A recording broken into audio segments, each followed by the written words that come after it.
Assalamualaikum warahmatullahi wabarakatuh. Selamat pagi, Bapak, Ibu guru, dan teman-teman lainnya yang berbahagia.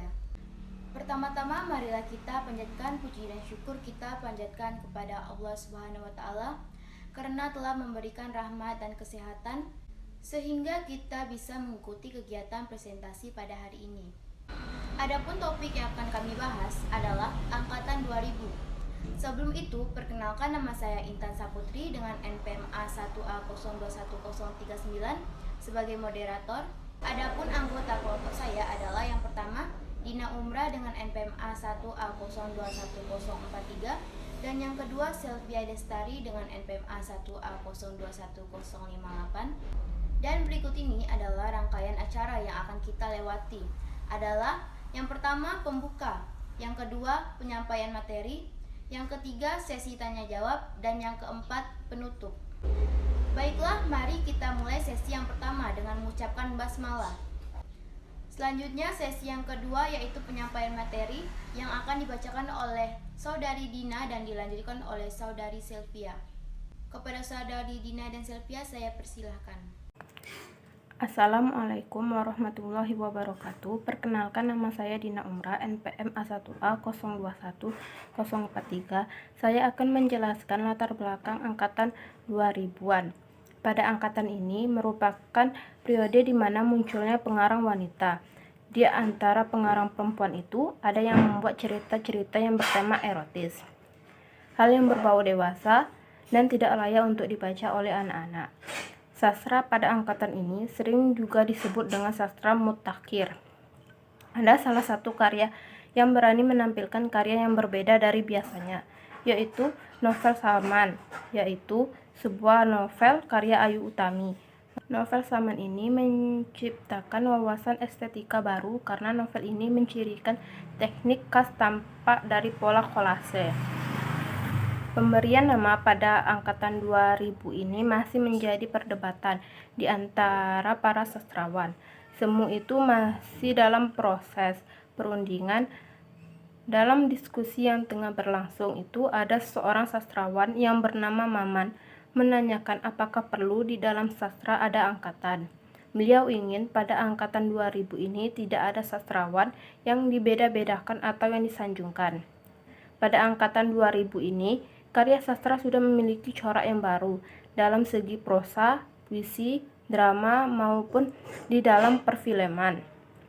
Perkembangan sastra pada angkatan 2000 ini menunjukkan sebuah pemikiran karya yang sangat beraneka ragam dan mempunyai banyak tema. Hal ini menunjukkan bahwasannya pada angkatan 2000 ini mengalami kemajuan, perkembangan yang sangat maju, aktif, dan sangat positif bagi sastrawan maupun penikmat karya sastra lainnya.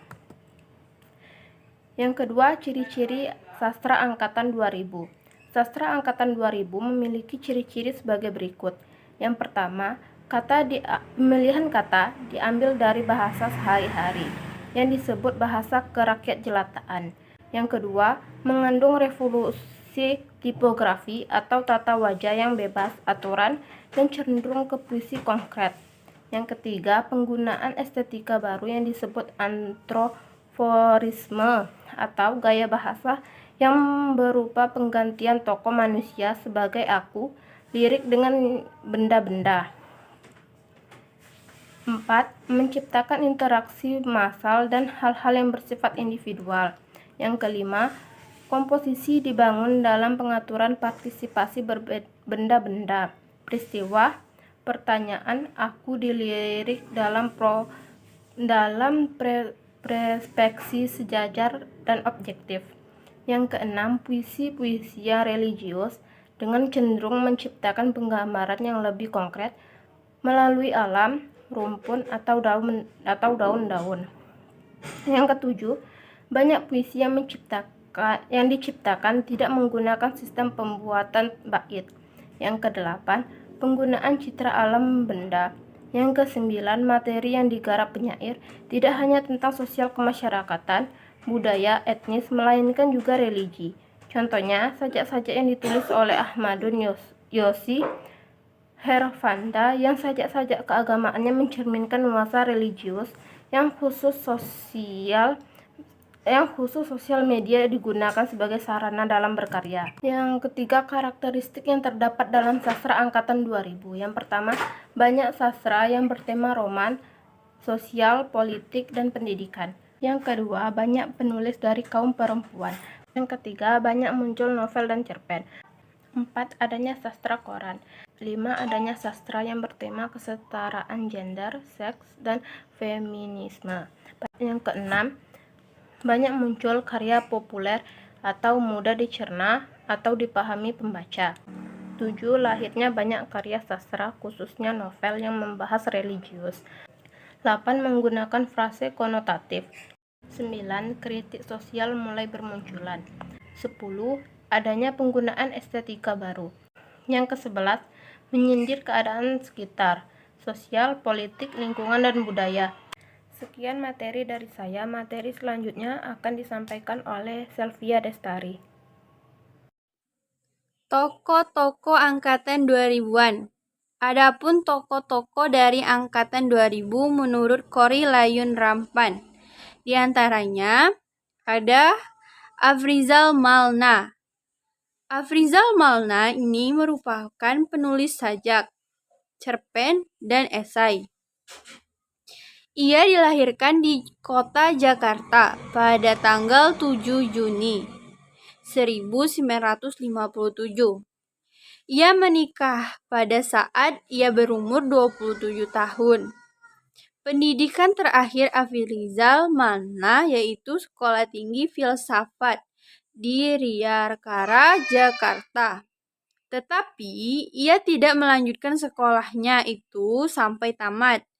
Ia juga pernah mengikuti festival penyair internasional di Rotterdam, Belanda pada tahun 1995.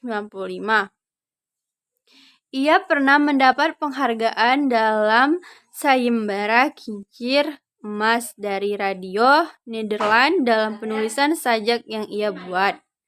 Adapun beberapa kumpulan sajaknya di antaranya Abad yang Berlari pada tahun 1984, Mitos-mitos Kecemasan 1985, Yang Berdiam dalam Mikrofon 1990, Arsitektur Hujan 1995, Biography of Reading 1995, Kalung dari Teman 1999, Dalam Rahim Ibuku, Takkah Ada Anjing tahun 2003.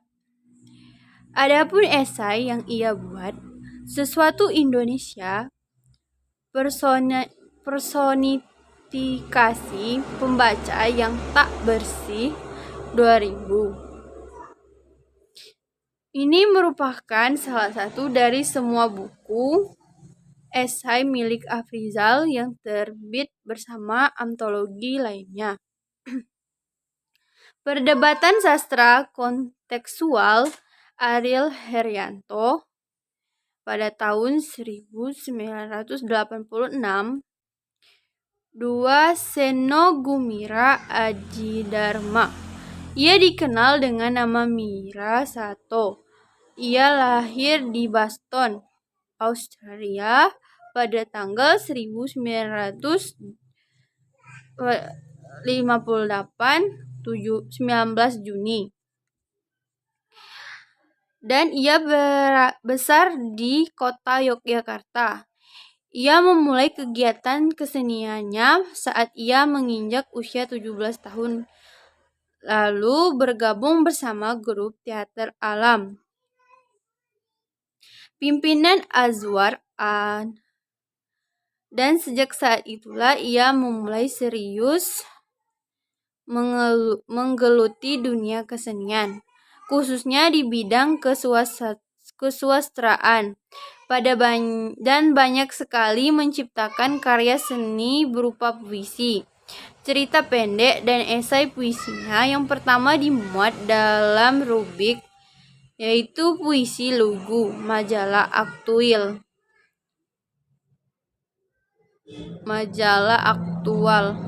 Pada tahun 1977, Seno pindah ke Jakarta dan berkuliah di Departemen Sinematografi. Lambang Kesenian Jakarta atau kini dikenal dengan nama Institut Kesenian Jakarta. Ia juga bekerja sebagai wartawan, lepas Surat Kabar Merdeka. Lalu ia menerbitkan majalah Kampus Cikini, majalah Film Sinema Indonesia 1980, dan Mingguan Zaman. Dan ia juga pernah menjabat sebagai Direktur Pelaksana Jakarta hingga pada tahun 1992. Selanjutnya, ia menyelesaikan pendidikan di IKJ pada tahun 1994. Adapun beberapa kumpulan sajak Seno Gumira Adji Dharma antara lain 1. Granat dan Dinamit, dibuat bersama Aji Sudanaji Muksin 1975. Mati 1975. Dan yang terakhir catatan Mira 1 1978. Adapun beberapa kumpulan cerpen Seno Gumira Adji Dharma antara lain Manusia Kamar 1987, Penembak Misterius 1993, Saksi Mata 1994, Dilarang Menyanyi Kamar Mandi 1995, Sebuah Pertanyaan untuk Cinta 1996, Ngeri Kabut 1996, Iblis Tidak Pernah Mati 1999, Atas Nama Cinta 1999, Sepotong Senja Untuk Pacarku. Adapun buku lain yang dibuat oleh Seno Gumira Adji Dharma dalam Jazz, Parfum, dan Insiden merupakan novel yang dibuat pada tahun 1996. Ada juga esai yang dibuat olehnya, yaitu berjudul Ketika Jurnalisme dibungkam Sastra Bicara, dibuat pada tahun 1997. Yang ketiga, Ayu Utami. Ia lahir pada tanggal 21 November pada tahun 1968 di Kota Bogor. Ia merupakan tamatan dari Universitas Indonesia pada jurusan Sastra Rusia. Ia juga pernah menjadi wartawan di majalah Matra. Ia juga ikut mengembangkan Aliansi Jurnalis Independen. Ia mempunyai sebuah novel yang berjudul Saman, dan novel itu merupakan pemenang pertama dalam perlombaan mengarang roman dewa. Kesenian di Jakarta pada tahun 1998. Novel ini merupakan novel yang sangat banyak digemari oleh orang-orang, dan setelah novel Saman ini, Ayu Utami lalu menulis lagi novel yang berjudul Larung yang diterbitkan pada tahun 2001. Karya sastra 2000. Dua contoh karya sastra angkatan 2000. Novel Saman karya Ayu Utami. 2. Cerpen Sepotong Senja Untuk Pacarku karya Seno Gumira Adji Dharma. Terima kasih kepada saudari Dina dan Sylvia atas penjelasan materinya. Selanjutnya kita memasuki sesi yang ketiga, yaitu sesi tanya jawab. Kepada teman-teman sekalian yang ingin bertanya kepada kelompok kami, bisa mengirimkan pertanyaan pada kolom komentar di bawah, yang nantinya akan kami jawab juga di sana. Dan selanjutnya kita memasuki sesi yang terakhir, yaitu penutup. Demikianlah tadi presentasi dari kelompok kami. Mari kita mengucapkan Alhamdulillah. Saya sebagai moderator mohon maaf atas kekurangannya dan terima kasih untuk perhatiannya. saja yang bisa saya sampaikan. Wassalamualaikum warahmatullahi wabarakatuh.